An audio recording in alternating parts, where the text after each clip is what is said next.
Ketahuilah, setiap investor yang sukses selalu memiliki cerita di balik kesuksesannya. Tidak ada yang tahu berapa kali menghadapi resiko dan gagal. Berapa banyak analisa yang dilakukan baik malam maupun pagi hari. Akan tetapi, ketika investasi tersebut menghasilkan bagger maupun multi bagger, maka sebagian orang akan menganggap itu hanya sebuah kebetulan. Perkenalkan, nama saya Daud, umur saya 26 tahun. Kali ini saya akan sharing mengenai Peridam Pharma bersama Pak Paul. Seperti yang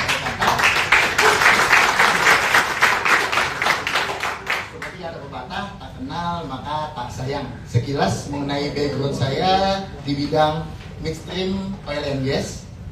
Sedangkan mengenal investasi pertama kalinya yaitu pada tahun 2016. Nah, pada tahun 2016 saya masih dominan itu membaca buku mengenai value investing saja. Nah, tepatnya pada tahun 2019 saya mulai belajar mengenai value investing baik itu di kelas berbayar untuk mempercepat pengetahuan saya mengenai value investing. Sebelumnya juga saya pernah menjadi asisten analis di salah satu perusahaan investasi yang cukup terkenal saat ini. Juga saya pernah menjadi base one team, dan sampai saat ini saya aktif menulis artikel di Stockbit Sekuritas dengan nama Daud.HS. Nah, itu teman-teman yang mau follow nanti dipersilakan. Oke, kita masuk ke dalam materi. Ada 3 poin penting yang kali ini akan saya bahas dan saya dan Pak Paul akan kami bahas. Poin penting pertama, kita akan membahas bagaimana perusahaan farmasi menjalankan bisnisnya, dan juga untuk mendapatkan gambaran bagaimana perusahaan farmasi menghasilkan penjualan. Di poin penting kedua, nanti kita akan membahas bagaimana proses pembuatan obat paten, baik itu obat paten inovator maupun obat paten biologi, untuk mengetahui seberapa lama R&D mendapatkan obat paten tersebut. Nah, kita masuk ke poin penting ketiga. Nanti Pak Paul akan sharing connecting the dot agar mendapatkan pengetahuan mengenai untuk mendapatkan bagaimana prospek PFA ke depannya. Oke.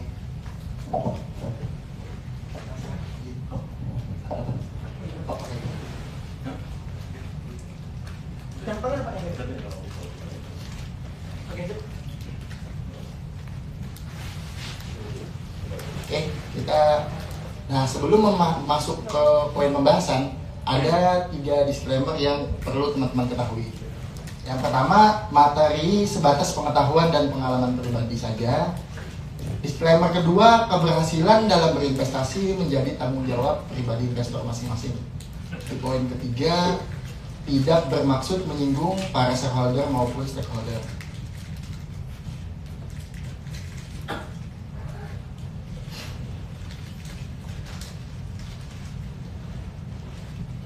Oke, kita masuk ke poin penting pertama. Nah, seperti yang saya bahas sebelumnya, poin penting pertama ini kita akan membahas bagaimana perusahaan farmasi menghasilkan penjualan. Nah, kita masuk ke bisnis proses farmasi.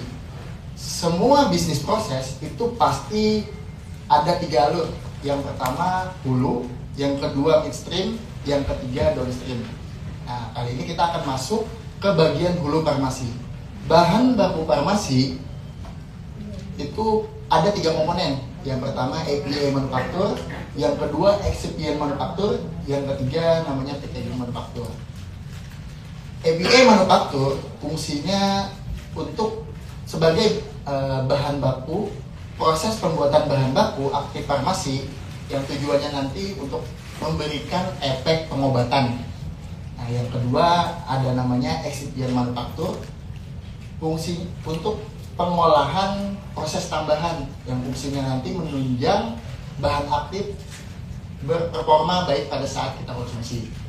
Yang ketiga packaging manufaktur untuk melindungi produk jadi pada saat didistribusikan ke konsumen. Nah, setelah kita mengetahui bahan baku, kita masuk ke proses pengolahan. Di proses pengolahan, nantinya bahan baku tadi diolah menjadi produk setengah jadi maupun produk jadi. Dan nantinya teman-teman akan mendapatkan obat tablet maupun obat kaplet. Nah, di pengolahan ini juga bisnis Maklon beroperasi, di mana fungsi bisnis Maklon itu menyediakan jasa layanan pihak ketiga untuk menyediakan bahan baku API manufaktur dan juga excipient manufaktur dan lain-lainnya sampai mengolah menjadi produk setengah jadi dan produk jadi.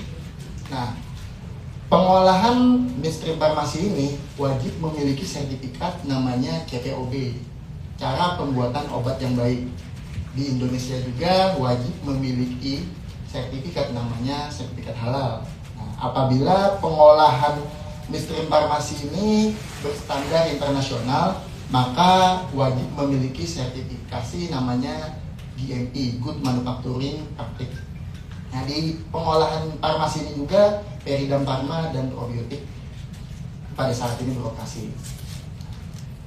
Selanjutnya, setelah obat tadi jadi, lalu didistribusikan oleh pedagang besar farmasi. Kita masuk ke downstream farmasi di bagian ujung.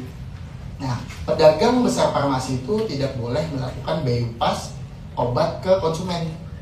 Nah, harus melalui fasilitas kesehatan seperti rumah sakit, apotek, maupun klinik.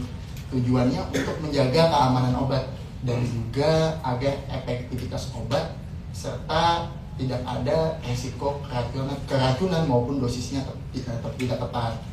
Karena itu, obat itu wajib terlebih dahulu dari perusahaan pedagang besar menuju ke fasilitas kesehatan.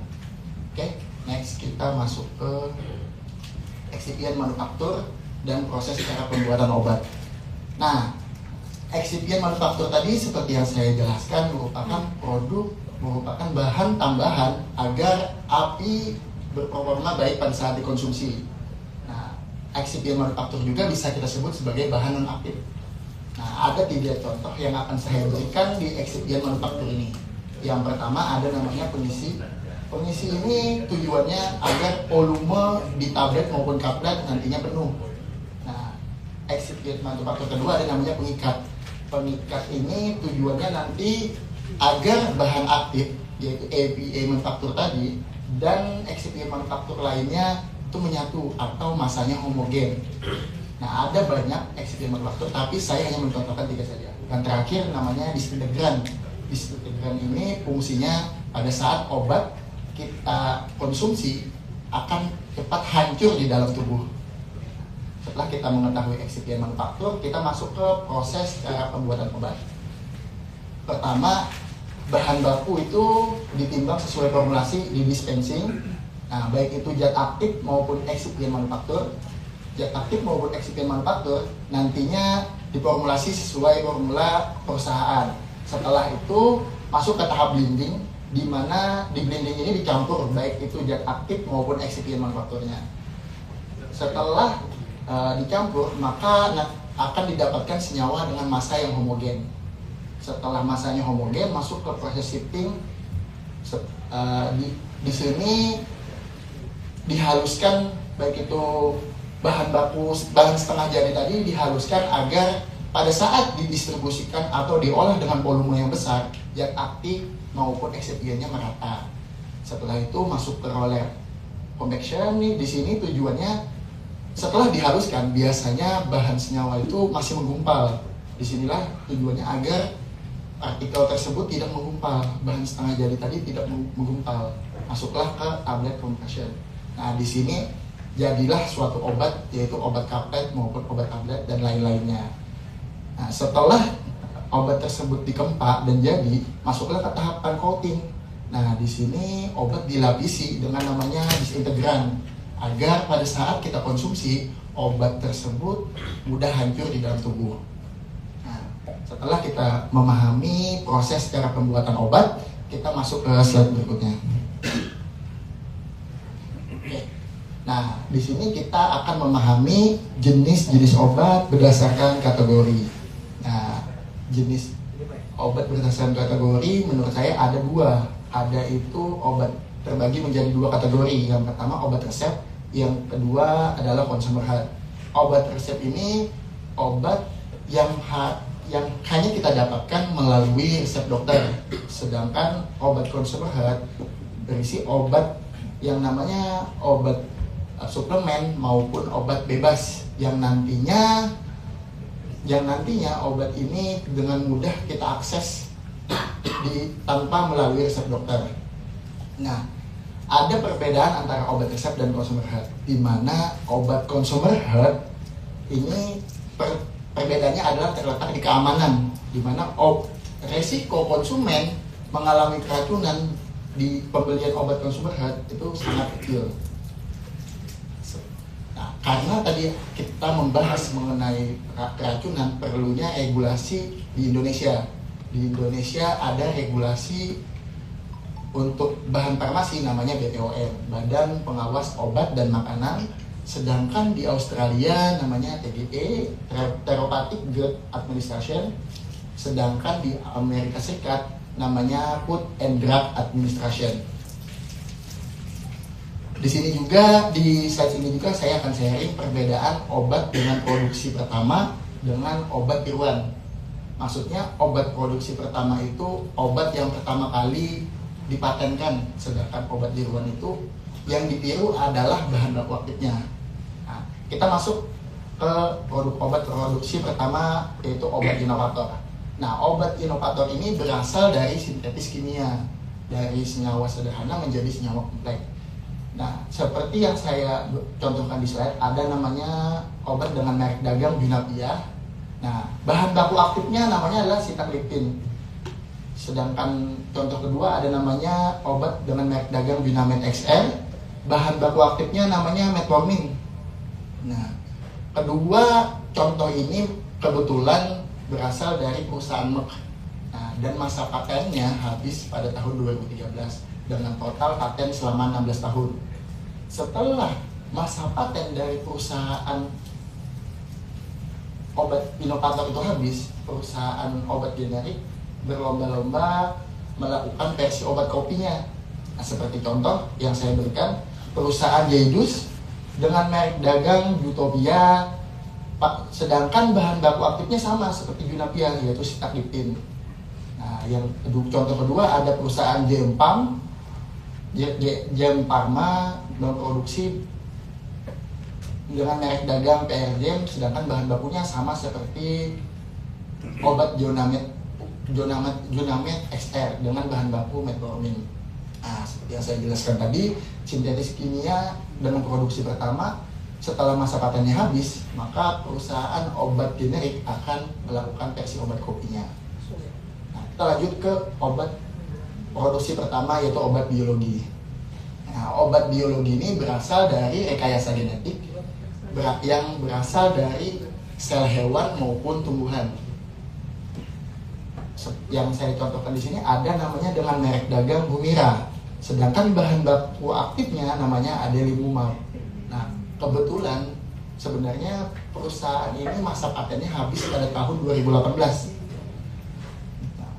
Tetapi setelah perusahaan Api-Ins melakukan penambahan baik itu sel hewan ribuan atom dan melakukan paten ulang ke FDA dan disetujui, akhirnya masa patennya bertambah dari awalnya hanya 15 tahun menjadi 20 tahun. Nah, kebetulan tahun 2023 ini perusahaan untuk obat paten biologi juga sudah habis. Nah, alhasil perusahaan obat biosimilar dengan cepat melakukan inovasi atau R&D mengenai apa saja senyawa dari rekayasa genetik sel hewan tersebut. Nah, alhasil perusahaan Pfizer dengan merek dagang Abrilada, sedangkan bahan bakunya sama, adalimumab, seperti perusahaan Api. Setelah teman-teman mengetahui perbedaan produksi obat pertama dan obat tiruan, kita next ke berikutnya. Nah, di sini peran Peridam Pharma ya teman-teman, obat generik, nutrisi, dan OTC. Mari kita coba divalidasi ke produk Peridam Pharma yang disampaikan di Public Expose 2024. Nah, manajemen mengatakan bahwa portofolio produk mereka lebih dari 300 SKU, stock keeping unit, atau 300 merek dagang. Nah, seperti yang disampaikan manajemen, produk unggulannya ini nih, yang seperti yang saya sampaikan di slide. Nah, setelah kita melihat semua obat Peridam Pharma, ternyata rata-rata obatnya adalah obat generik dan obat consumer health. Artinya, Peridam Pharma itu tidak memiliki obat paten, teman-teman. Nah, di sini kita sudah mengetahui ya, teman-teman ya. Peridam Pharma tidak mempunyai obat paten, hanya memiliki obat generik dan consumer health. Nah, harapan saya sebenarnya semoga dengan aktifnya manajemen berekspansi maupun melakukan akuisisi, kedepannya mempunyai versi obat paten sendiri, baik itu biologi maupun obat paten inovator, atau juga boleh juga berekspansi ke obat tiruan seperti biosimilar. Oke, lanjut. Nah, kita juga perlu mengetahui bahan baku farmasi aktif atau APA manufaktur tadi. Nah, APA manufaktur itu ada dua jenis, yaitu yang pertama dari sintetis kimia yang akan menghasilkan obat inovator maupun obat generik. Nah, yang kedua ada namanya dari rekayasa genetik yang akan menghasilkan obat biologi atau obat biosimilar. Di sini di slide ini juga saya akan menjelaskan tahapan tipikal produk pengolahan obat dari sintetis kimia maupun obat dari rekayasa genetik tersebut. Nah, tahapan tipikal produksi API kimia yang pertama yaitu sintetis kimia. Di sintetis kimia ini merubah senyawa sederhana menjadi senyawa kompleks. Setelah itu masuk ke tahapan pemulihan kualitas. Nah, di tahapan ini untuk memisahkan campuran tambahan agar nantinya api tersebut lebih sempurna. Nah, lanjut ke tahap pengeringan. Di tahap pengeringan ini untuk menghilangkan baik itu air maupun lain-lainnya. Nantinya didapatkanlah api APA yang stabil. Dapatlah salah satu obat yang namanya nantinya baik itu inovator maupun generik. Lanjut ke tahapan tipikal produksi bahan rekayasa genetik atau biologi.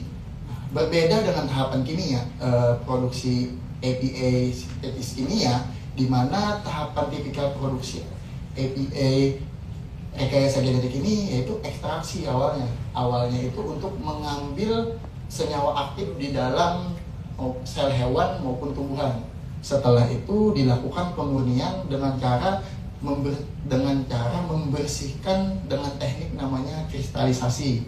Lanjut ke tahap pengiringan, di mana tujuannya untuk menghilangkan air agar nantinya tidak lembab dan juga apinya stabil. Setelah apinya stabil, masuk ke tahapan formulasi. Tujuan formulasi ini menggabungkan baik itu zat aktif biologi dengan bahan non aktif seperti excipient manufaktur tadi. Maka nantinya didapatkanlah salah satu obat biologi maupun obat biosimilar. Jadi ada tantangan mengenai produksi APA ini di Indonesia. Nah, yang pertama prosesnya kompleks dan sensitif terhadap lingkungan sekitar, termasuk kelembapan dan lain-lain. Nah, dan juga memerlukan mesin yang sangat mahal. Nah, bukan hanya mesinnya yang mahal, tapi SDM-nya juga wajib mampu untuk mengoperasikan sesuai standar operasional prosedur. Tantangan ketiga, proses pemulihan bahan bakunya yang susah. Sedangkan pasokannya bisa dibilang tidak stabil, baik itu dari senyawa kimia maupun rekayasa genetik. Nah, kita masuk ke slide berikutnya. Ini merupakan contoh bahan baku kimia dengan yang tadi yang seperti saya jelaskan, baik itu obat inovator maupun obat generik. Nah, ada banyak contoh sebenarnya bahan baku aktif kimia. Yang saya ambil hanya 5 dan yang saya jelaskan hanya satu saja, yaitu metformin nih teman-teman, yang di nomor 2. obat atau bahan baku metformin itu tujuannya untuk penyakit diabetes. Bahan baku aktif metformin ini nanti tujuannya di dalam tubuh meningkatkan sensitivitas insulin. Nah, bahan baku metformin ini seperti yang saya jelaskan itu berasal dari kimia. Salah satunya ada namanya urea, amonia, maupun ada namanya metanol. Nah, itu merupakan senyawa sederhana. Nantinya diolah menjadi senyawa kompleks. Didapatkanlah bahan baku aktif metformin. Nah, di sini juga saya ingin cerita sebelum tahun 2020, baik itu obat paracetamol maupun amoxicillin, masa paten obat tersebut sebenarnya sudah habis sangat lama. Nah, tetapi di Indonesia, baik itu bahan baku produksi bahan baku aktif paracetamol maupun amoxicillin itu hanya bisa dikatakan baru diproduksi di Indonesia setelah after COVID, teman-teman. Padahal paracetamol dan amoxicillin itu sudah masa patennya sudah sangat lama habis. Nah, artinya kita dapat mengetahui nih, untuk farmasi di Indonesia sudah tertinggal sangat jauh daripada di luar Indonesia.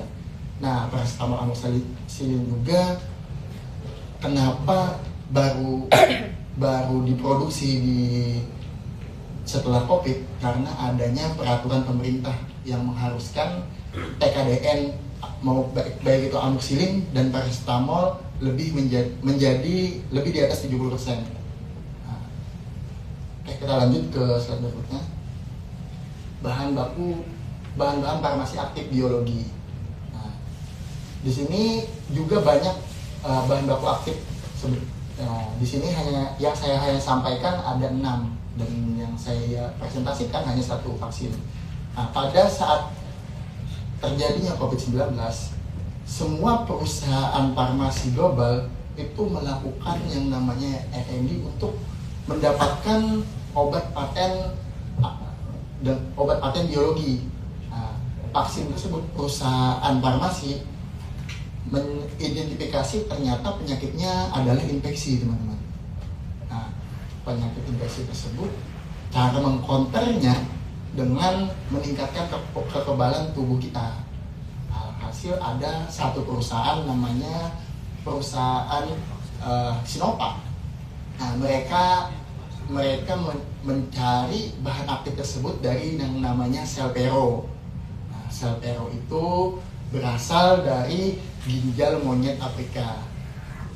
Dari rekayasa genetik ginjal tersebut ditambahkan sebuah virus dan diperbanyak sel, lalu dinonaktifkan di laboratorium agar apinya dapat dikonsumsi, agar menjadi sebuah vaksin yang dapat kita konsumsi untuk meningkatkan kekebalan tubuh. Oke, lanjut. Nah, dari tadi kan saya sering menyinggung yang namanya R&D, butuh waktu yang R&D atau obat paten. Nah, kali ini kita masuk ke poin penting kedua, yang mana R&D itu sebenarnya waktunya sangat lama loh, teman-teman. Produksi obat pertama itu sangat lama. Kita masuk ke poin penting kedua. Kita akan membahas bagaimana perusahaan bahan baku API manufaktur mendapatkan obat paten pertama, baik itu biologi maupun inovator. Yang pertama yaitu pre-discovery nih. Awal mula perusahaan farmasi mencari penyakit apa yang akan kita tentukan. Misalkan seperti contoh sebelumnya metformin, yaitu penyakit diabetes nih, teman-teman.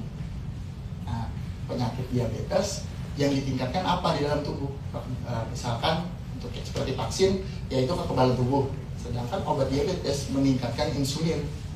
Nah, setelah kita mengetahui, masuk ke fase discovery, perusahaan obat paten membeli 5.000 sampai 10.000 senyawa. Baik, yaitu senyawa sederhana ya, teman-teman. Dibelilah 5.000 sampai 10.000 yang berpotensi dapat melakukan peningkatan insulin. Setelah 5.000, nah di fase discovery ini sudah masuk paten pertama, teman-teman. Nah, setelah 5.000 sampai 10.000 dilakukan filter, masuklah ke tahap preklinikal, uji awal, di mana dari 5.000 sampai 10.000 senyawa yang dipakai hanya sekitar 250 senyawa. Nah, di tahap preklinikal ini uji awalnya menggunakan hewan. Pertama agar lebih aman, pertamanya yaitu menggunakan uji cobanya ke hewan dulu. Dari 250 senyawa diuji ke hewan, maka nantinya mendapatkan 5 senyawa saja. Masuklah ke tahap klinikal trial. Di fase pertama klinikal trial ada 20 sampai 100 pasien yang sehat. Tujuannya di fase pertama ini untuk mengecek apakah ada efek samping dari 5 senyawa tersebut. Masuklah ke fase kedua, dari 100 sampai 500 relawan yang menderita misalkan penyakit diabetes mencoba mengkonsumsi 5 senyawa ini. Nah, di sini fungsinya untuk apakah obat itu efektif dan juga dosisnya sudah tepat. Setelah melalui fase kedua tadi, masuklah ke fase ketiga dengan populasi yang lebih besar, sekitar 1.000 sampai 5.000 relawan yang menderita penyakit tersebut. Nah, dari 1.000 sampai 5.000 tersebut harus melalui 3 fase tadi. Apakah ada efek samping, efektifkah obatnya, yang ketiga apakah dosisnya sudah tepat. Harus melalui 3 fase itu, barulah disetujui oleh FDA review dan didapatkanlah satu obat paten pertama. Nah, bisa teman-teman lihat prosesnya itu bisa dikatakan sangat lama teman-teman, 10 tahun. Bayangkan, membuat satu obat paten memerlukan 10 tahun teman-teman. Sedangkan ibu-ibu hamil aja hanya butuh 1 tahun teman-teman. Berapa lama? Coba teman-teman pikirkan, berapa lama obat paten ini baru didapatkan? Barulah nanti ke tahap terakhir, post marketing monitoring. 10 tahun 10 anak ya? Bisa jadi. Makinya. Nah, lalu masuk ke tahap post marketing monitoring. Nah, di fase ini 3 komponen tadi harus terus diawasi, baik itu obatnya efektif, tidak ada efek samping maupun dosisnya. Terus dilakukan perbaikan. Nah, setelah kita mengetahui R&D butuh waktu yang sangat lama, masuklah ke tahap berikutnya. Nah, tadi di tahap R&D perusahaan dari 0 sampai kurang lebih 10 sampai 15 tahun, perusahaan tersebut mengalami yang namanya kerugian dikarenakan revenue perusahaan itu masih 0, teman-teman, dan terus mengeluarkan cost di bagian R&D untuk melakukan drug development, mencari obat pengembangan. Nah, pada fase itu dari 0 sampai 15 tahun perusahaan rugi. Setelah disetujui FDA baru perusahaan mendapatkan keuntungan. Nah, jadi benchmark untuk penghitungan revenue ini berasal dari ini. Setelah saya cari riset di Pharma ORG, didapatkan kurang lebih 500 juta USD sampai 1 miliar USD untuk mengganti cost yang sudah dikeluarkan beserta lamanya waktu yang dibutuhkan untuk mendapatkan obatnya. Ini untuk obat branded ya teman-teman, 500 juta USD sampai 1 miliar USD, kurang lebih sekitar 16 triliun ya teman-teman. Sedangkan obat biologi benchmark revenue-nya nanti boleh 2 miliar USD sampai 3 miliar USD. Nah, tetapi banyak kasus tidak sampai segini teman-teman, dikarenakan tergantung seberapa cepat perusahaan obat paten mendapatkan persetujuan dari FDA. Bisa jadi nantinya perusahaan R&D tersebut lebih dari 15 tahun baru mendapatkan obat paten. Artinya hanya butuh waktu 4 tahun untuk membalikan revenue-nya. Jadi cukup challenging ya teman-teman untuk berekspansi ke obat paten ini. Tapi setelah menemukan obat paten itu perusahaan sangat prospektif teman-teman. Oke, setelah kita memahami bisnis proses, kita masuk ke bisnis proses farmasi, kita masuk ke bisnis proses Maklon. Di mana di bisnis Maklon ini Probiotik Limited beroperasi dengannya. Nah, di alur bisnis PDMO atau Maklon tadi tujuannya untuk melayani pihak ketiga dengan layanan seperti ini teman-teman. Ada banyak layanan yang dioperasikan perusahaan maklon.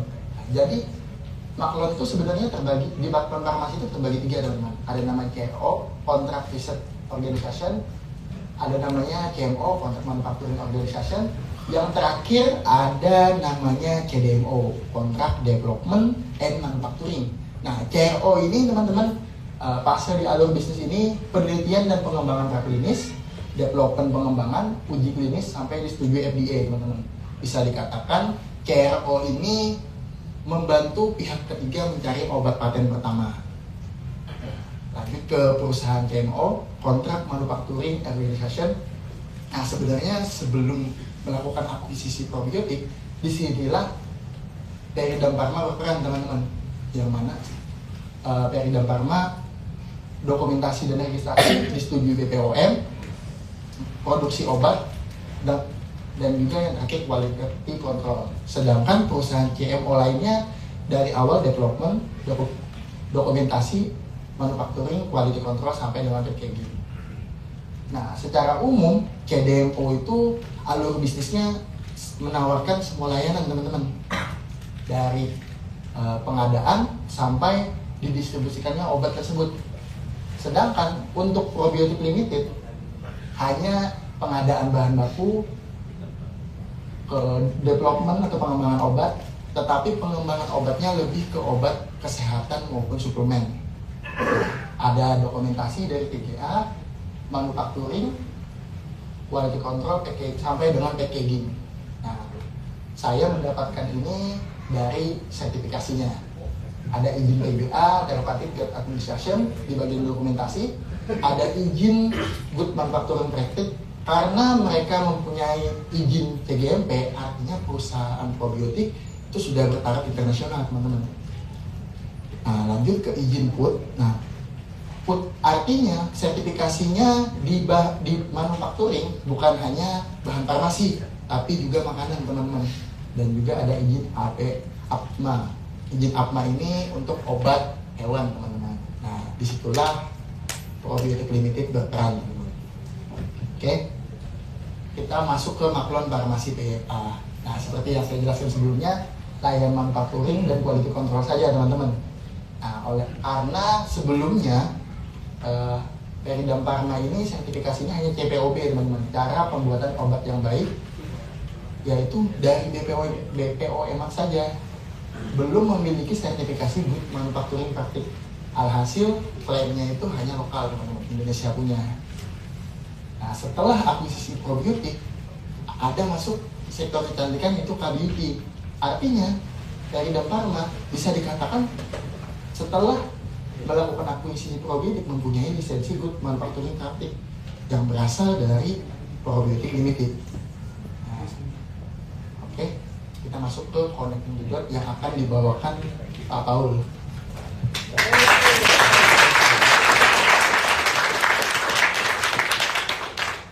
Ya, teman-teman.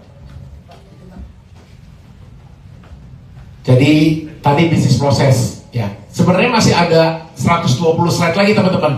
Cuma kalau kita presentasi 120 slide lagi, teman-teman udah lulusan IPB sekarang jadinya.